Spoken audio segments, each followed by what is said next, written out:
Hey, welcome again, everybody. This is Stages of Menopause with Dr. Lindsay LaCourte for Centerville Public Library. Dr. Lindsay LaCourte has been affiliated with Cape Cod Hospital since moving to the Cape in 2018. She studied osteopathic medicine and obstetrics gynecology at Nova Southeastern College of Osteopathic Medicine in Florida and is a board certified OBGYN. She is also one of my closest friends and somebody I would trust to ask all of these very intimate questions. So thank you so much, Lindsay, for being here, and take it away. Thanks. First of all, I'm having a technical difficulty. Are you guys seeing this thing about the meeting being recorded in front of my screen or not? Yeah, darn it. Okay, well, let me try to get rid of it then. I'm sorry about that. You know what? It's going to take me 1 second probably to just, there we go.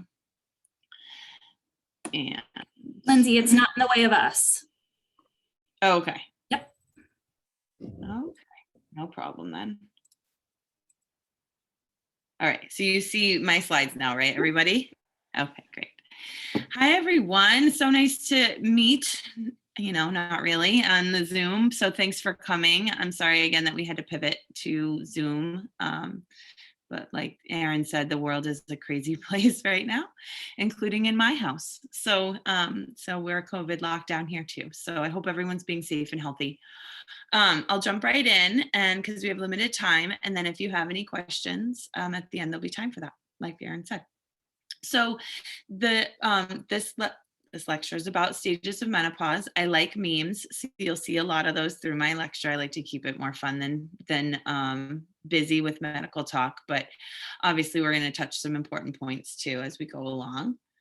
I have no disclosures. So why do we want to talk about menopause, especially if you're saying you're maybe under 40, under 50, and you're going, why do I want to talk about this? Why do I care? Education and preparation is so important as we go through this transition because so much is going to change at once. And what I hear from patients and from my friends most of all is that most people do not feel prepared in knowing what is coming. And knowing what's coming helps you prepare better. 80% of women do experience symptoms. There are very few who don't. They're the lucky ones. Maybe, we don't know. Maybe they have higher risk later of other problems if they have less symptoms, not sure. But 25% of women actually seek treatment for menopause. We all sort of go, oh, well, this must be normal. So we're going to talk about that too. What are these stages that I'm talking about? So there's 3 main stages to menopause. There's perimenopause, which is the transitional time around menopause, really before menopause. And during this time, the amount of estrogen produced by the ovaries starts to fluctuate, and the amount and the ovaries release eggs less regularly, so it becomes more intermittent, and your ovaries produce less estrogen overall. I will note here that estrogen comes from several sources in the body, including exogenous fat. So we do have other estrogen sources in our body, but the ovaries is the most. It's the highest amount, and that's why we feel it when that stops. And then fertility, of course, decreases along with all of that. The overall process can last about 10 years maximum. Menopause in and of itself is the year it's actually the point in time when your periods stop, but it's in hindsight because we don't actually know when that's going to happen until it's been 12 months that you've been without bleeding. So we call it really that year between the last period and when we know you've gone through menopause. At this point, the ovaries completely stop making estrogen, and the average age is 51. Post-menopause is the period after that 12 months, and that's really the rest of your life after that. And at that point, when we have no estrogen left, that's when we start having risk of, sorry about that, guys, increased risk for other health conditions, such as bone loss, cardiovascular disease, neurologic changes that lead to dementia or balance problems, osteoarthritis, and skin thinning. So the first thing that most women notice is irregular menstrual cycles. And what surprises most women that I talk to in the office is usually it becomes heavier and more frequent first. And that's surprising to most women. That's why I see a lot of women is because they come and say, my periods got heavier. I thought they were supposed to get lighter. I think there's a problem. And sometimes there is a problem and we need to evaluate that. But most of the time that is very normal, that we start to see a heavier, more frequent period, and they start to last longer than they used to last. So if your period used to be only like 3 or 4 days and now it's lasting 7 days. Then after a few years of that, months to years, depending on the woman, then you start to see your missed cycles and you start to see variable flow where some months it's really light and some months it's still heavy if it's been several months without having a period. And again, it's not fully menopause until you've gone 12 months without a period. We want you to always be talking to us about this. And that's why that annual visit is so important. You don't have to always come in just when there's a problem. You can come in during your annual. And that's when I generally talk about these things and start to prepare women for what's going to happen next. And this is your annual visit is a great time to talk about, well, my menstrual cycles have changed a little. We should talk about this. Or I'm starting to feel hot flashes. What does that mean? If you have any bleeding after that 12 months happens, then we say, okay, that's abnormal. We need to really definitely evaluate that. But generally during that first couple of years until you've gone a full year without bleeding, any variability can be normal.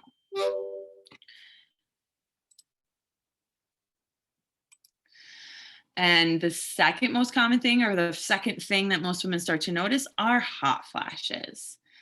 80% of women suffer from hot flashes. They can be once a day. They can be several times a day. They can be rare, once a couple of times a month. It's very variable, but most women do have some varied degrees of hot flashes. And what do they feel like?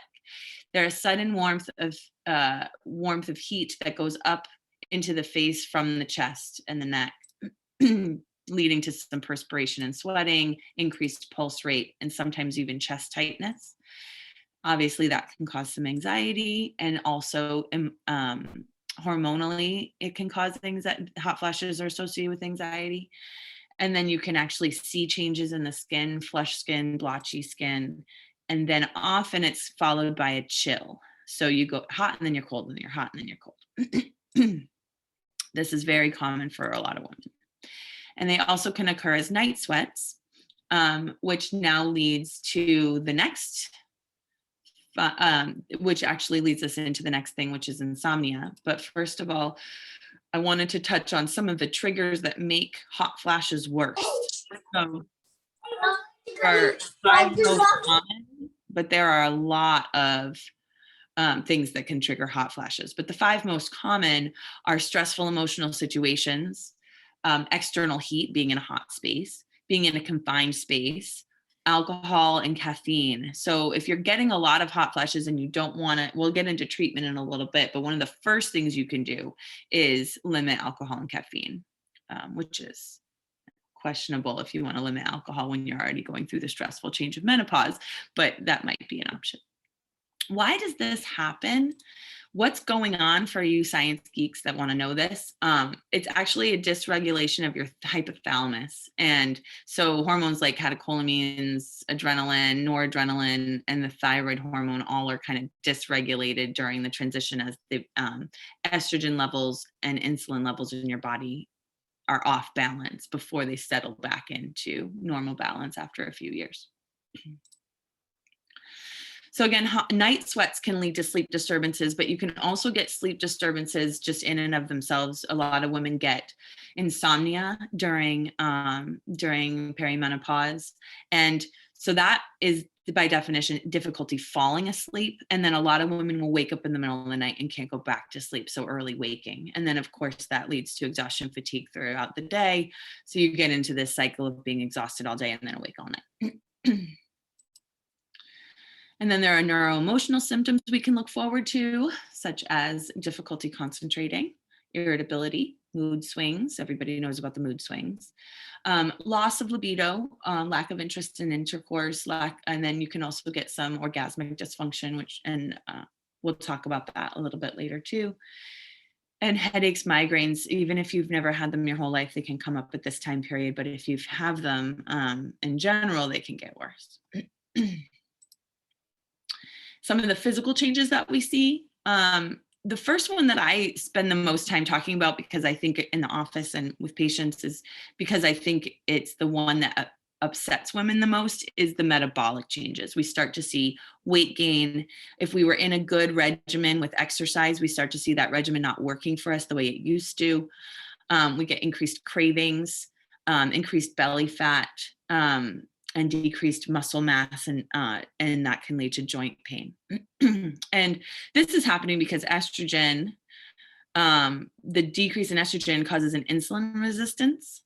And that leads to an increase in fat storage and decreased muscle mass. But then you also get redistribution of fat to the abdomen. And that's what actually leads later to the increased risk of cardiovascular and metabolic disease postmenopausal. And then the other thing that's happening during this time is life stressors increase our cortisol levels. So the stress that goes along with menopause, and then life stressors during this time period in general, increase cortisol levels, which are stress hormones. And that's what impacts our appetite and causes cravings. So we get cravings for carbs and sugary foods. And so how do we combat that? You're not just going to diet like crazy. That's not going to work. Really what you want to do, and what I talk to women about most, is you want to focus on movement. Resistance training is the key thing when you're in menopause or going through the menopausal transition when it comes to menopause, when it comes to exercise.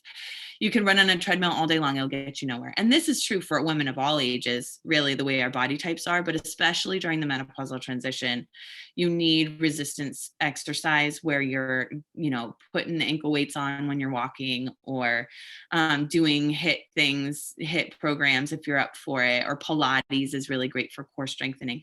But all of that actually helps you keep your fat levels at a more balanced level, better than cardiovascular at this point in our lives. And that's because we're fighting against that decreased muscle mass. So resistance training is focus, and then watching our habits and trying to make sure we're making good dietary choices, of course, like always.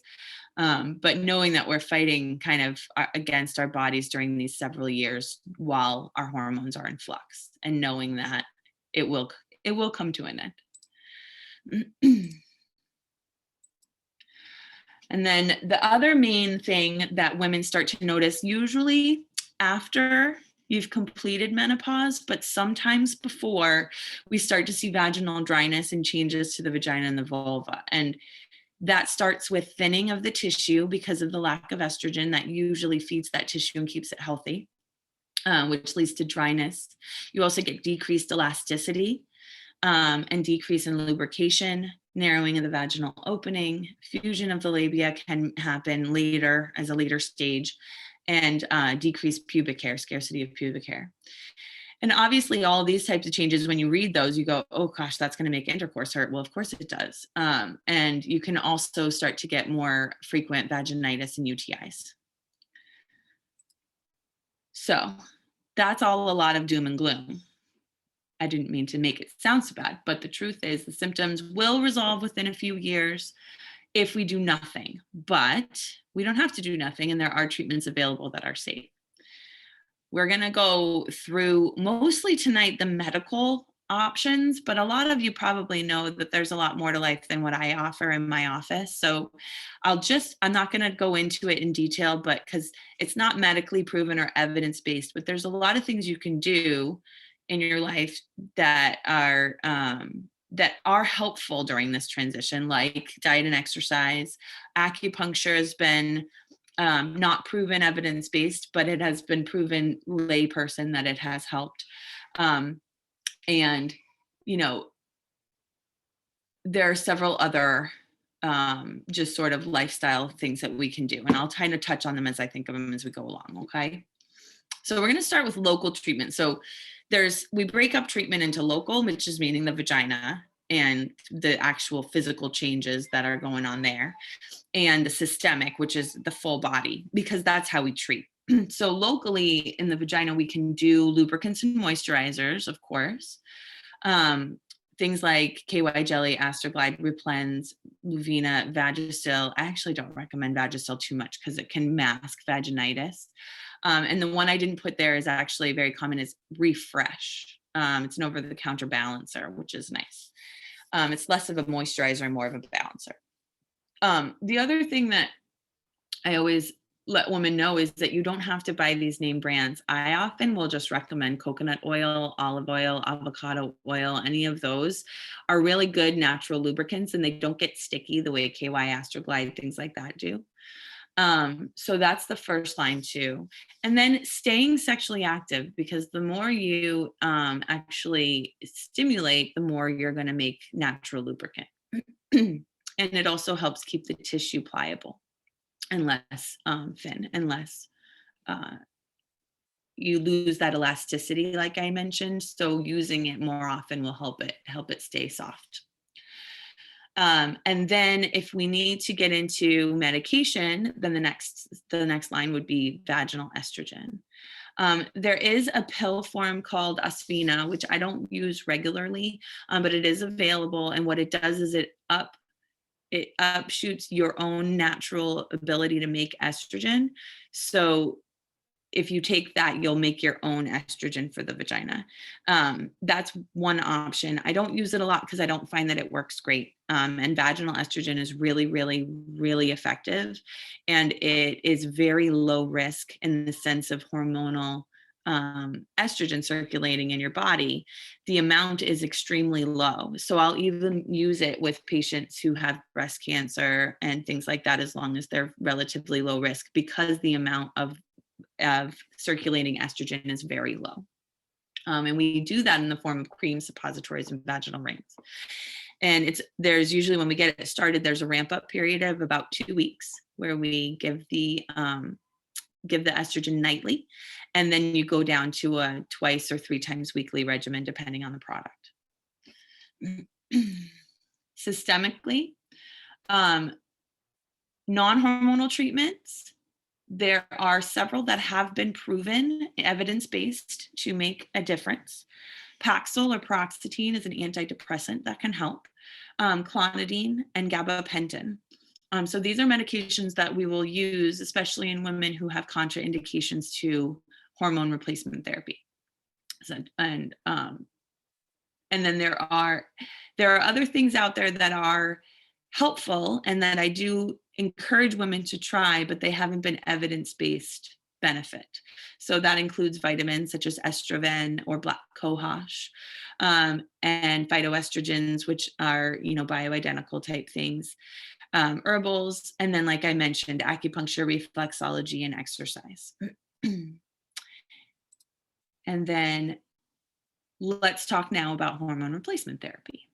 It is the most effective at hot flashes and the vasomotor symptoms of menopause, as well as the mood symptoms of menopause. Of course, it has risks. So we talk about the contraindications. The main one is breast and ovarian cancer and risk of embolism. So stroke, DVT, either yourself or in your family.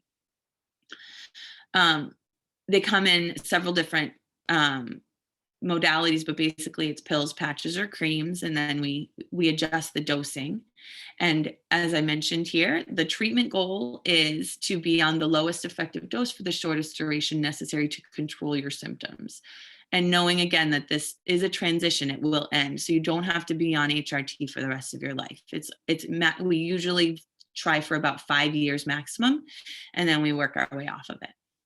And when you do go off of HRT, you do have to, you don't wean it, but you will notice a little bit of symptoms after you've stopped, because you're now taking away your exogenous estrogen, whereas when you went into menopause, you were taking away your natural estrogen. So now we're taking away the medical. So you're going to notice some uptick in symptoms right when you stop, but it goes away quickly. A little bit of just side note about the study about hormone replacement therapy that caused a lot of people to stop using it. I like to explain this to people because everybody asks about the WHI study. The Women's Health Initiative was a trial that was done. And the goal for the trial, the primary reason that they did this trial was to prove that there was a cardiovascular benefit to having hormone replacement therapy. And the bottom line of this trial was it proved to be the opposite. It proved that being on hormone replacement therapy for a long period of time to actually increase your risk of cardiovascular disease. But that being said, that's why we keep it at the shortest duration for the lowest dose. And they did stop the trial early because they noticed that that change was happening, and they stopped the trial because it wasn't safe. And overall, there was an increased risk of invasive breast cancer. As you can see, it's a pretty small but significant enough increase so that if you have a family history or a personal history, we would avoid it. MI, stroke, and VTE, as mentioned, those are all the the embolic diseases that are increased with estrogen. And there's one other thing I just want to mention before I move on, is that we decide whether or not you're on estrogen alone or estrogen with a progesterone based on whether or not you have a uterus. Because if you have a uterus still and you haven't had a hysterectomy, then if you're on estrogen alone, you are at much higher risk of endometrial cancer. So you need to be on a progesterone to balance that. So make sure if you are talking to your doctor about that, they know what your girl parts left are. And then what about bioidentical hormones? I'm sure you guys have all heard of this. There is no proven benefit of bioidenticals. And the main issue with these is that they're not regulated by the FDA. They themselves are not any more or less risky than the hormone replacement that we use, except for that when we use it, we know exactly the doses. And in these cases, it's very variable what dose you're getting and in what form. And so your results are going to be varied and your risk is going to be varied. So you want to be really careful with these. Physicians that do prescribe them are knowledgeable about them and are custom making your prescription. So make sure you're working with somebody who does it regularly and knows really well what they're doing. Which is why I don't do it. I don't prescribe bioidenticals because it's not something that I feel comfortable doing. I stick with what is FDA approved. And then a little word on the pink pill, which is Adia. It is approved for hypoactive sexual desire disorder. So this is low libido, lack of interest in intercourse that comes with menopause. It hasn't really been proven to be all that effective. You can try it, but the main thing with it that people don't realize is you cannot drink any alcohol at all when you're on this medication because it has severe side effects of hypotension and loss of consciousness. And it hasn't been tested in postmenopausal women, so evidence base is not necessarily for postmenopausal women. So just things to keep in mind if you decide to try. So in summary, I told you, Erin, I was going to go fast. So in summary, the menopausal transition is the normal aging process, and it affects many organ systems. Treatments are available locally, vaginally versus systemic. And the main take-home message I really want everyone, there's a lot of take-home messages, but the really big one is don't assume that the changes that you're experiencing are normal unless you have talked to your provider and you're sure that you're normal. Not all symptoms that you're having are due to menopause. And even if they are normal symptoms, we should check your thyroid. We should check other things to make sure that you don't have another reason why your symptoms are more severe than they need to be. And so you can reach out to your care provider, which could be your PCP, your gynecologist, or your endocrinologist if you have one. And then lastly, there are three main resources that I tend to give out to patients most often, all the time. So the main one is I give handouts from NAMS, which is the North American Menopause Society, all the time. And they have a great menopause guide and question and answer thing on their website. And a lot of really good FAQs and conversations amongst on their blog. And then there's the Rosie app, which is all about sexual wellness throughout all women's lives, but especially in the menopausal and postmenopausal transitions. And that's an app that you can get on your phone, as well as a website. And then we didn't talk about this today. It's kind of out of the scope of this lecture, but we could have a whole nother, we could do an hour, 2 hours on pelvic floor disorders and dysfunction in women. And this is a really great website that I give out all the time. And they talk a lot about vaginismus, which is painful, the pain in the vagina that's not caused by infection, and vaginal dryness in menopause, as well as prolapse and all the other issues that we get. So this is a really great resource for women throughout your life as well. These are my references and questions. We can open it up whenever you're ready. All right, I'm going to stop recording everybody so that we can have some like private question time.